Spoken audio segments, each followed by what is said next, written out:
حضرت ابو ہریرہ رضی اللہ عنہ فرماتے ہیں کہ نبی صلی اللہ علیہ وسلم مسجد میں تشریف لائے، اس کے بعد ایک شخص آیا اور نماز پڑھنے لگا.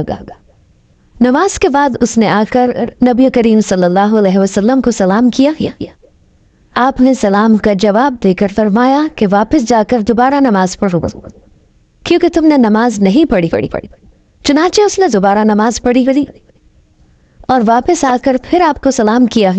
آپ نے اس مرتبہ بھی یہی فرمایا کہ جا کر دوبارہ نماز پڑھو کیونکہ تم نے نماز نہیں پڑھی. 3 مرتبہ اسی طرح ہوا.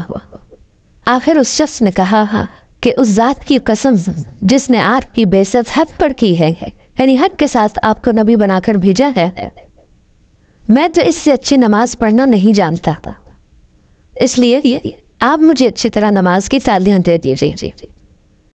آپ صلی اللہ علیہ وسلم نے فرمایا ہے کہ جب نماز کے لیے کھڑے ہوا کرو تو پہلے تکبیر کہو، پھر قرآن مجید میں سے جو کچھ تم سے ہو سکے آرام سے پڑھو، یعنی سورۃ الفاتحہ اور اس کے بعد کی قرات کی طرف اشارہ آ رہا ہے. اس کے بعد رکوع کرو اور اطمینان سے رکوع میں جاؤ، یعنی جلدی نہ کرو. اس شخص کو جو آپ نے بار بار نماز پڑھنے کے لیے کہا تھا، اس کی وجہ یہ تھی کہ وہ بہت جلدی یا تیز نماز پڑھ رہا تھا، اس کی نماز میں اطمینان نہیں تھا. پھر سر اٹھاؤ اور پوری طرح کھڑے ہو جاؤ.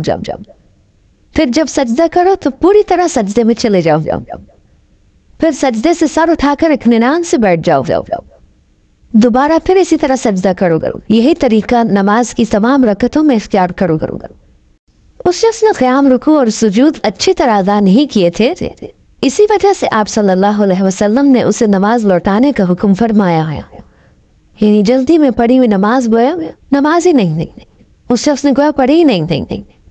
اچھی نماز یعنی فرض، سنت، نفل جس طرح آپ نے سکھائی پڑھی جائے تو فی رکعت کم از کم 3 منٹ لگتے ہیں، اور فجر کی نماز میں کم از کم 5 منٹ فی رکعت، کیونکہ فجر کی نماز میں زیادہ تر لمبی صورتیں پڑھنا آپ صلی اللہ علیہ وسلم کی عادت مبارکہ تھی. آپ صلی اللہ علیہ وسلم اس سے کہیں زیادہ وقت بھی فی رکعت لیتے تھے، یعنی یہ منیمم ہے. قرآن اور دعاؤں کا ہر لفظ پورا معروف طریقے سے عربی لہجے میں ادا کیجیے. بہتر ہوگا کہ ایک نماز بآواز بلند پڑھ کر کسی دوسرے کو سنا دیجیے، اس لیے کہ انسان اپنی غلطی خود نہیں پکڑ پاتا، انسان کو خود نہیں پتہ چلتا کہ وہ کہاں غلط ہے. ہر نماز یہ سمجھ کر پڑھیے کہ یہ آپ کی آخری نماز ہے، یعنی ہر نماز کو بہترین بنانے کی فکر ہو، کیونکہ کوئی نہ کوئی نماز تو آخری ہونی ہی ہے. تو بہتر ہے کہ ہر نماز اسی طرح پڑھی جائے تاکہ آخری بھی اچھی سی پڑھی جا سکے.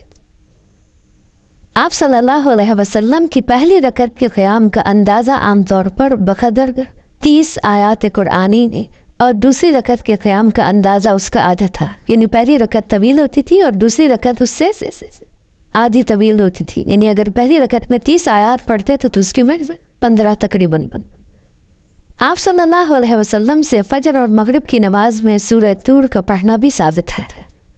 فجر اور مغرب کی، اس سے پتہ چلتا ہے کہ مغرب کی نماز بھی بہت جلدی نہیں پڑھنی چاہیے. نہیں، بعض اوقات آپ نے وہ قرات جو فجر میں کی اور فجر کی قرات طویل ہوتی ہے تو وہی مغرب میں کی، تو اس سے پتہ چلتا ہے کہ مغرب کی نماز بھی وقت لے کر پڑھنی چاہیے. آپ اپنے نماز کا جائزہ اس حدیث کی روشنی میں ضرور لیجئے، کیونکہ نماز مسنون طریقے سے نہ پڑھی جائے تو وہ منہ پر مار دی جاتی ہے. مسنون نماز پڑھنے کی تفصیل کے لیے ہماری کتاب 1000 منتخب احادیث ماخوذ اس بخاری شریف نماز کا بیان پڑھی. یہ انہوں نے بخاری کا ترجمہ لے کے اس میں سے ریپیٹیشن نکال کر ایک کتاب اردو میں چھاپی ہے. اچھی مفید کتاب ہے، کوئک ریفرنس کے لیے سب کے لیے اچھی ہے انشاءاللہ. الہدا کی سائٹ پر یہ کتاب آپ موجود ہیں، وہاں سے بھی آپ سن بھی سکتے ہیں. بہتر یہی ہے کہ آپ سن کر پڑھیں اس کو، کیونکہ اگر ہم نمازیں پڑھ بھی رہے ہیں اور درست طریقے پر نہیں پڑھ رہے، سنت کے مطابق نہیں پڑھ رہے، تو ویسے ہی گویا نہیں پڑھ رہے. اور نماز تو وہ چیز ہے جس کا سب سے پہلے حساب ہوگا قیامت کے دن، اور جب تک کوئی نماز کے بچے میں پاس نہیں ہوتا وہ آگے نہیں جا سکے. یعنی یہ ہوم ورک صرف یہاں کا نہیں ہے، تو آخرت کا بھی ہے، جس کے لیے سب کو تیاری کرنی چاہیے.